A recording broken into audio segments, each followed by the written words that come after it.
Welcome to the Hidden Palace with Skyblaze.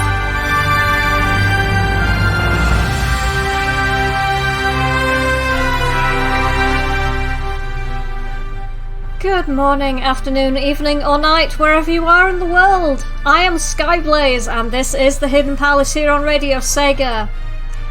Hello to everybody who is in the Discord chat, or anybody who is listening today. Who have we got so far today? We have Doan, who has just logged in. Hello, Doan. Nicholas Saman, Electric Boogaloo, Spotman, my husband Greyfloor is lurking, as he tends to do. I'm not sure who else is around, because I know a few people are being distracted by the sports ball, which is apparently going on at the moment. But we'll continue anyway. Apologies for my absence last week. It was in fact my birthday, so I went to Meltdown, the esports bar in Sheffield, and I drank quite a lot of cocktails. Frost is here as well. Hello, Frost. But yeah, I had a good time last week, and thank you to anybody who wished me a happy birthday. It was very much appreciated. So, at the end of the last show I did, when we were talking about Sega games on the Neo Geo Pocket Color, Sega had 4 games on the Neo Geo Pocket Color, but I only talked about 3. The 4th one I've saved, as along with other games that we'll be talking about today, they have one unique feature in common. They all have compatibility with the Dreamcast. Yes, that's right. Thanks to a device called the Neo Geo Pocket Dreamcast Setsuzoku cable, I hope I'm pronouncing that properly. For those who don't speak Japanese, Setsuzoku means connect or connection, to the best of my knowledge and research. I like that Electric Boogaloo's put up a picture of a Neo Geo Pocket Color, and it's got a kind of semi-transparent, translucent case. I quite like those because you can see all the electronics inside. Frost is saying, I hope you had a good time and didn't make a reprobate of yourself in public. Not as far as I know. I got a bit tipsy, but I wasn't falling over drunk. There were some really tasty cocktails they have. There's one that's like a cherry-based rum cocktail, and it's so nice. I also got one which tastes like Parma Violets, the sweets, and that was really nice as well. Anyway, moving on. So, starting from where I left off during my previous episode, Bikuriman 2000 Viva Pocket Festival. It's a good thing I'm not drunk this week, because that would be really difficult to say. It was released by Sega Toys in 2000, and this game links with the Dreamcast game Bikuriman 2000 Viva Festival, as opposed to Pocket Festival. Well, what exactly is this game? It's a collection of minigames, pretty much. You play as a child called Takeru, as he plays through these minigames to gain coins, which you can then spend to collect seals, which are basically like stickers, to add to a collection. These stickers are from the Bug Akuma vs. Gigi Tenshi series, which covers anime, manga, a light novel, as well as a card game, all of which are set within the same universe as this game. I was very excited when I was looking at the Radio Sega database we have for music, and there was actually a Bikuriman folder. I was very excited. Oh, thank goodness for that. Because the bane of my life with this series is that I'm quite often covering really obscure stuff, which is not necessarily on the Radio Sega database. So I was really excited. And then it was one song that was in the folder. Oh well. So we have the one song from Bikuriman 2000 Viva Festival, which is just labelled as End, so I assume it's the end track, the final track. And then from Mario and Sonic London 2012 Olympics, we have London Party Sticker Sheet, mostly because it mentions stickers. And it's quite a jazzy track, so enjoy those, and I will speak to you guys again after this music break.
You're listening to The Hidden Palace with the wonderful Skyblaze, only on Radio Sega.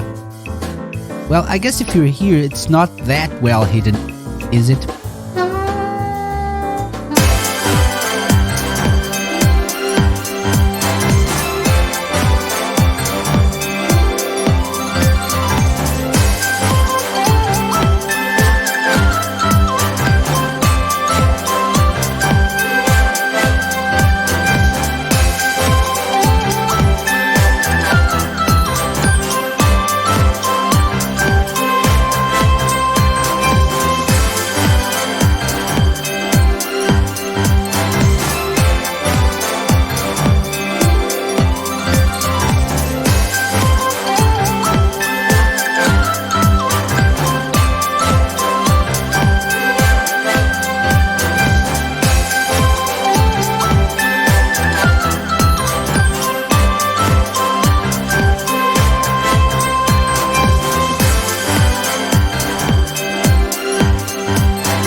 We are back, and that was Mario and Sonic at the London 2012 Olympic Games, London Party sticker sheet, and before that we had from Bikuriman 2000 Viva Festival, End.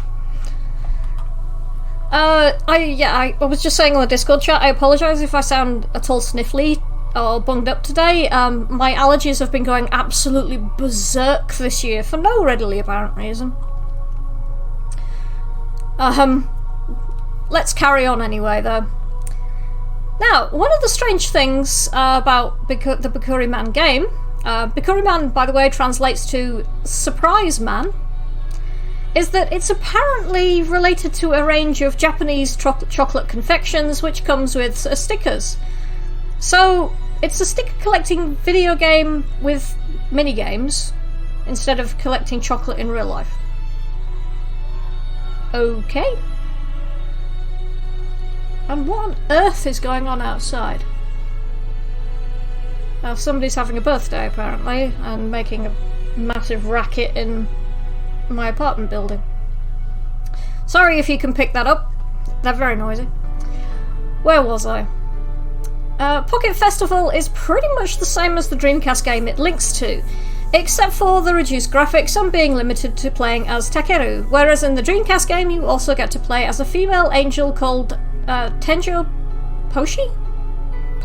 I don't know how you pronounce that. When connected to the Dreamcast, Pocket Festival will let you transfer macadama, which appear to be some sort of ball prize you get when playing the game. I don't have a Neo Geo Pocket Color, and I'm not really sure, and I don't know Japanese, so it's very difficult to figure out what's going on in some places. So this macadama affects how profitable your mini-games are in the Dreamcast game. So, such as making it easier to arrange slots and therefore collecting more coins, I think. It's not really all that clear.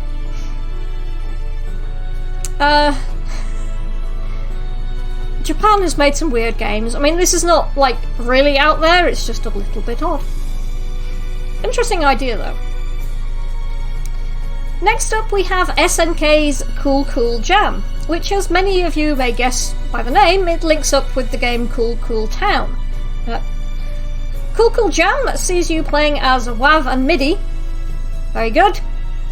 Not quite as cool as our Desi and Bell, though. They are clearly much cooler. They were summoned to a place called Musi Town, which... okay. Which is a neighbouring town to Cool Cool Town, where Amp and Speaker, oh dear lord, were brought in to Cool Cool Toon. To get back home, WAV and MIDI have to form the coolest musical band ever, because of reasons. This sounds like the premise behind Tribute, the song by Tenacious D. Probably no demons involved, though, unfortunately. Electro Boogaloo is saying he had to break out his soldering iron again today and to reseat one of the speaker cables on their Neo Geo Pocket Color. Goes to show my soldering skills still need some work. Or you're using not great solder. There's been a problem in the past few years where older devices used a lead-based solder, and you can't buy it anymore unless you're a big thing like a university or a business or something, because anything that's supposed to be accessible to consumers is supposed to be lead-free solder. The trouble is, non-leaded solder needs a higher temperature to melt properly, and a lot of people say it doesn't flow as well. Which is actually one of the reasons why things like the Red Ring of Death problem in Xbox 360s happened. So yeah, handling lead-free solder is a bit of a technique, a skill that you need to acquire. It's not as easy as leaded solder. Practice is what it requires. Anyway, back to what I'm supposed to be talking about. So let's have some more music, shall we? Let's have from Cool Tune, Yussa Yussa, that was requested by Green Viper. And then from Neo Geo Battle Coliseum, the Cool Town stage. So enjoy those, and I'll speak to you after the break to talk a bit more about the Cool games. Enjoy!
Good morning, afternoon, evening, or night, wherever you are in the world.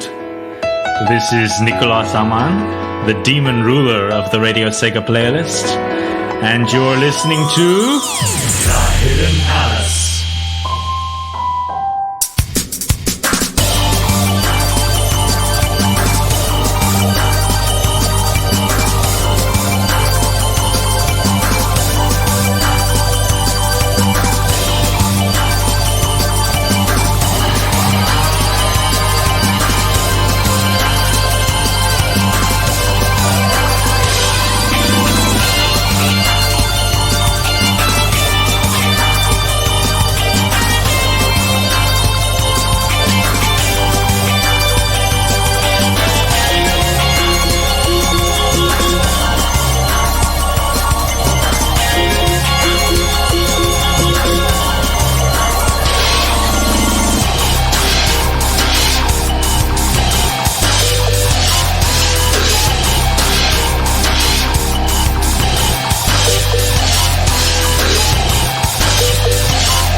and that was Neo Geo Battle Coliseum Cool Cool Town stage. And before that we heard from Cool Cool Toon, Yusa Yusa, were requested by Green Viper, our boss type person.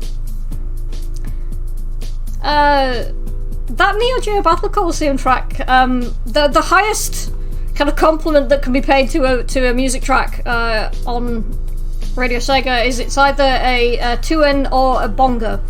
And Nicholas Aman has graciously awarded the bonga, the tuin appellation to the Cool Cool Town stage from Neo Geo Battle Coliseum. Nicholas Aman saying they haven't heard this talkbed before. You probably haven't. I don't use it very often, but I couldn't find one of the other ones I use. It seems to have...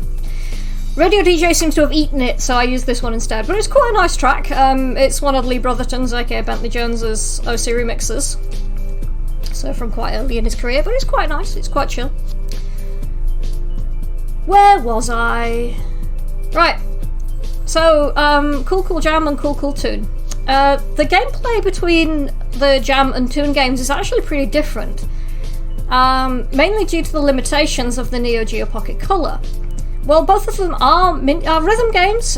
Cool Cool Toon has you use the analog stick to move your cursor to where a note is within a central circle that appears on the screen, before a separate circle surrounding the note shrinks. So far, fairly standard.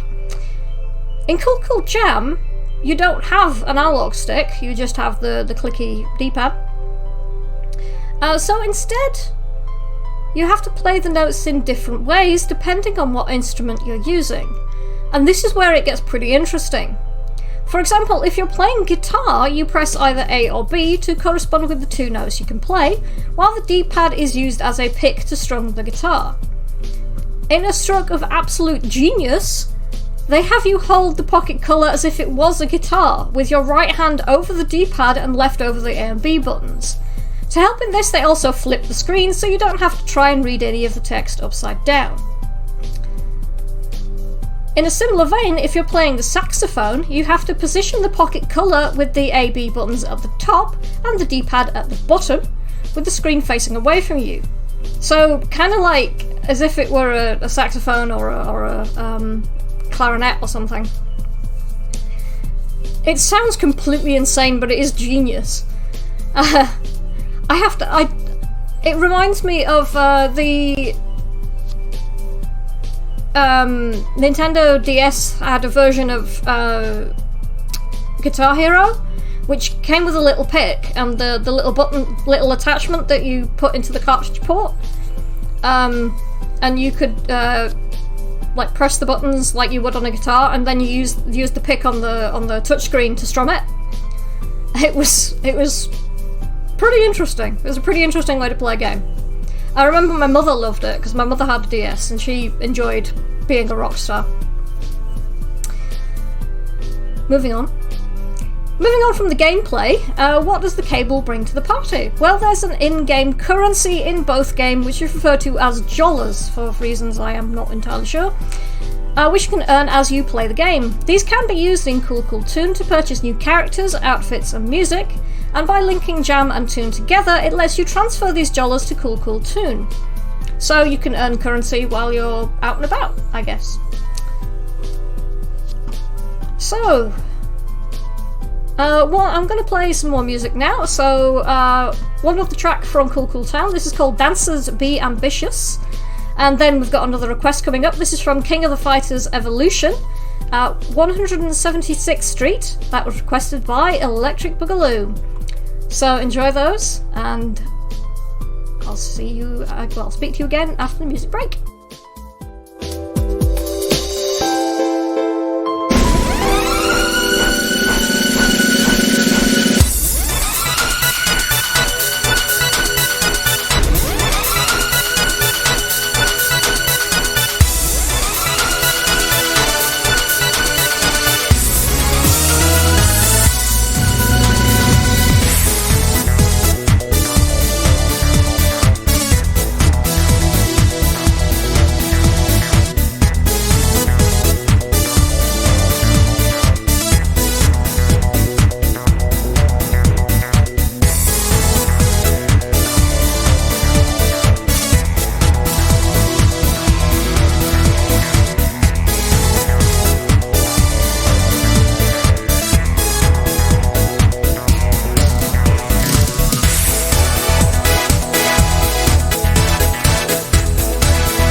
And that was King of the Fighters Evolution 176th Street, requested by Electric Boogaloo. And before that, from Cool Cool Town, Dancers Be Ambitious. And TCB has now joined us in the chat, hooray, and showed off a new collectible that he has got, a figurine of Sakura from Sakura Wars. It does look a bit like she's on the surfboard. I don't think she is, but it does look a bit like she is. Anyway, finally for this evening, we're going to take a look at one of the 4 fighting games which use the Setsuzoku cable, and that will be SNK vs Capcom Match of the Millennium. This game, it links to Capcom vs SNK Millennium Fight 2000, which was on the Dreamcast, and as you might have guessed, features fighters from both the SNK and Capcom games. The SNK fighters mainly come from the Fatal Fury and King of the Fighters series, while the Capcom fighters are almost entirely from Street Fighter, except for 2 of them which come from Darkstalkers, namely Morrigan and Felicia.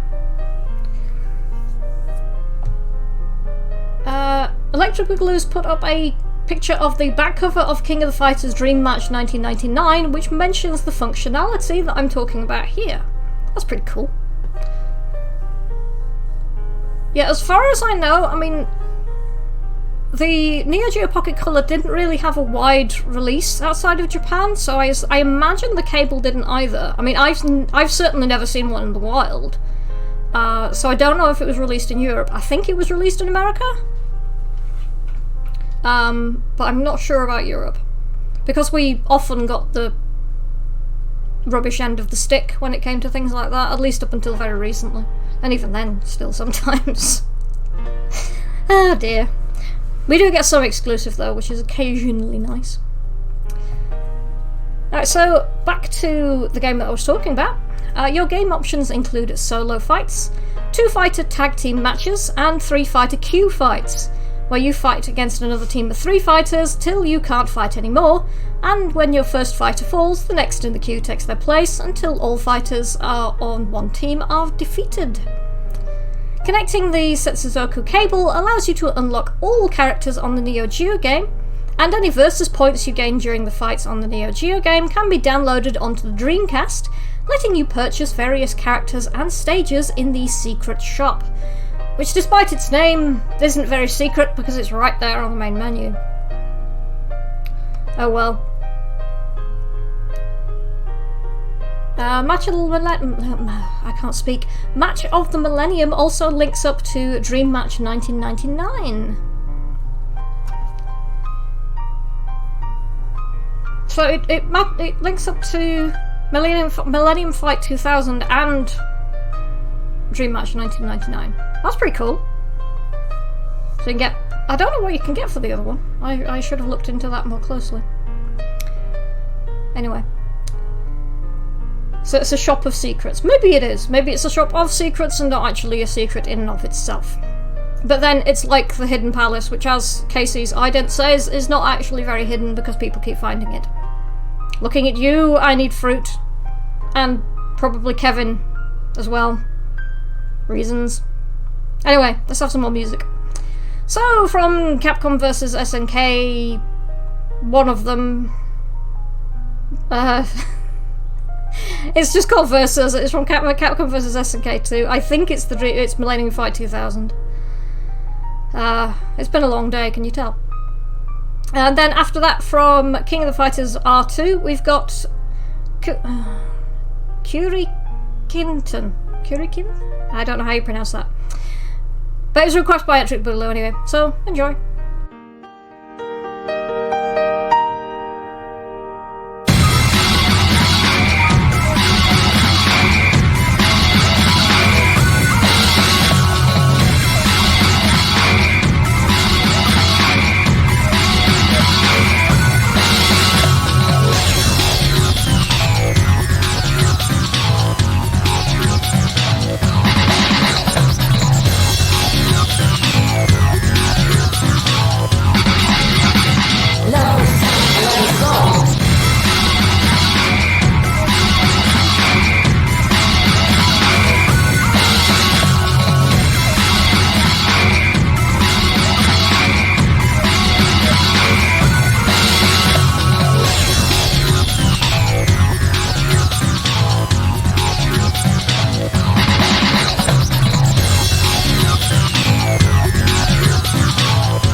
Hey yo, this is Rapsy here, and you are listening to the amazing Hidden Palace on Radio Sega.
And we are back!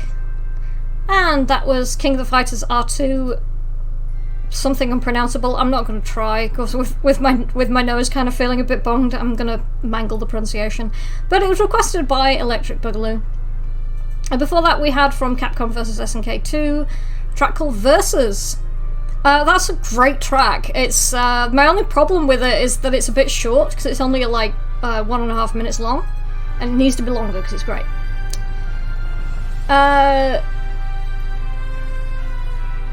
Electric Boogaloo's been doing some research, and apparently only one Dreamcast Link game came out in Europe, officially Capcom vs SNK, so neither of us are sure if the link cable actually got released here. I don't know if it did, because as I said, I've never seen one here in the UK, and the original Neo Geo itself was actually pretty rare. Electric Boogaloo is saying that the original monochrome Neo Geo Pocket did make it to Europe. Again, as far as I know, they are very rare over here. I mean, it's not quite as rare as the PC Engine, I don't think, which go for ludicrous amounts of money, but yeah, still pretty rare.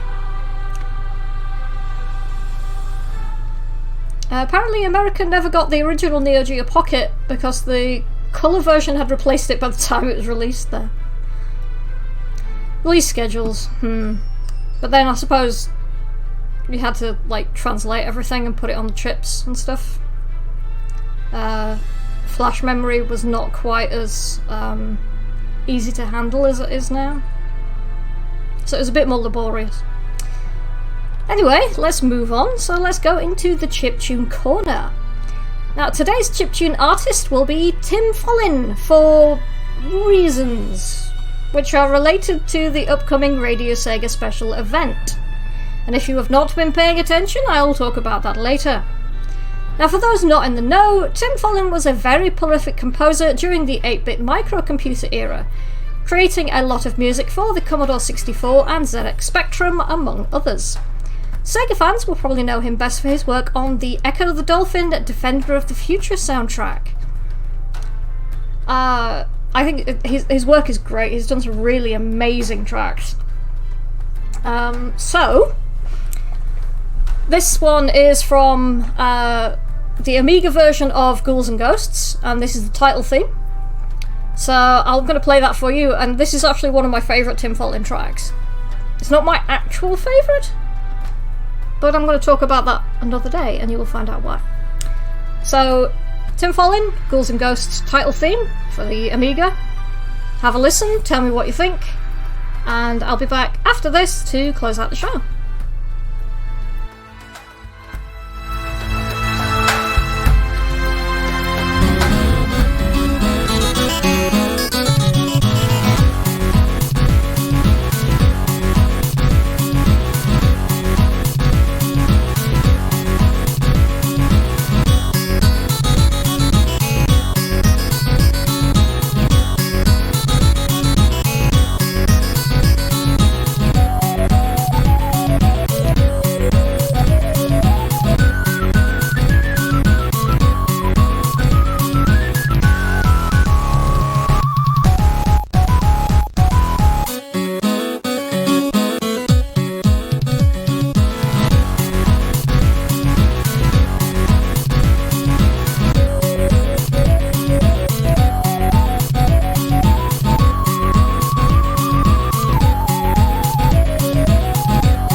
And we are back, and that was Tim Follin, Ghouls and Ghosts title theme, Amiga version.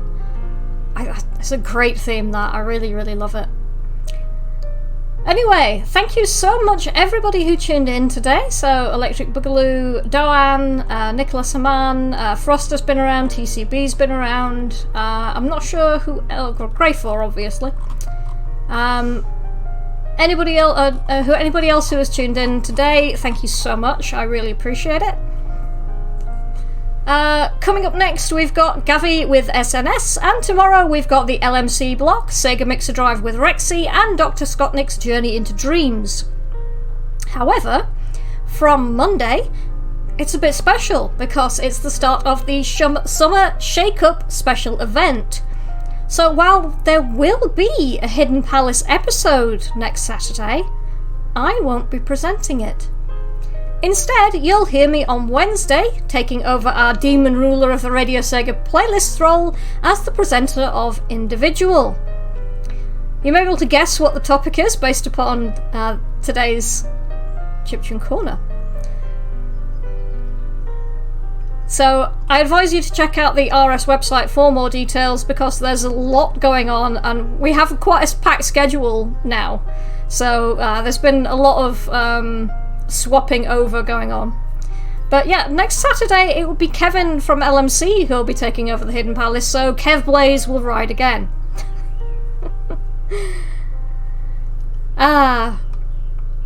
So we've got one last track to go out on.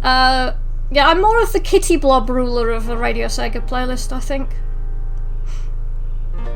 So, yeah. So instead of doing Sega Education, Skyblaze will be doing different Sega Education.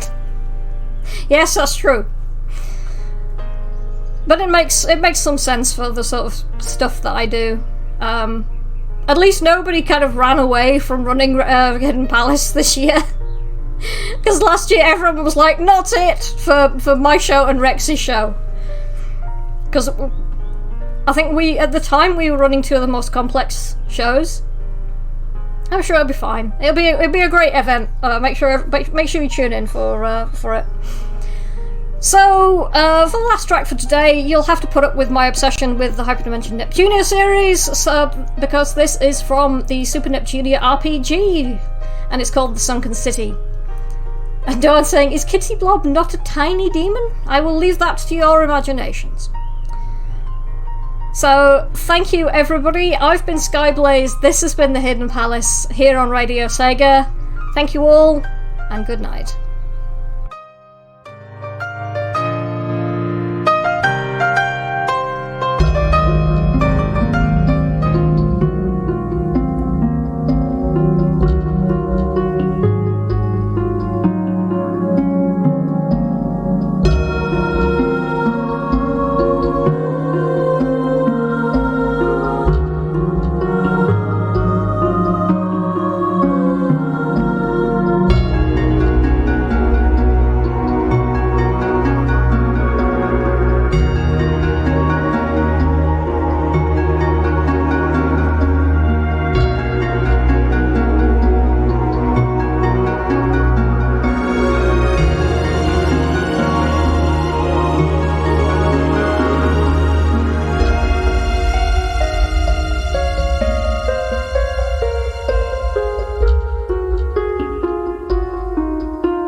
Enjoyed the show? Check out the full Radio Sega live schedule at radiose.ga/shows. Radio Sega, playing the best Sega music 24/7.